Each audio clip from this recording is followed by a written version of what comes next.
চিত্রসহ একটি অ্যামোনিয়া অণুর গঠন ব্যাখ্যা করো। অণুটিতে কয়টি সমযোজী বন্ধন আছে দেখা যায়।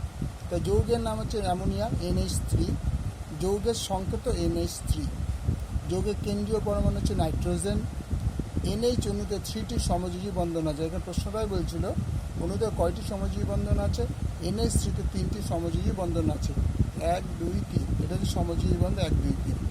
সমযোজী বন্ধন দিয়ে গঠিত অ্যামোনিয়া অণুর প্রাথমিক গঠন একে দেখানো হলো। এই দেখো, এটা হচ্ছে নাইট্রোজেন। এই নাইট্রোজেনের এইগুলো হচ্ছে ইলেকট্রন। দেখো, এইগুলি জোড়ায় জোড়ায় বসে, এই 3টে হাইড্রোজেনের সঙ্গে জোড়ায় জোড়ায় বসে NH3টা তৈরি করেছে। এখানে দেখো 3টে সমযোজী বন্ধন আছে।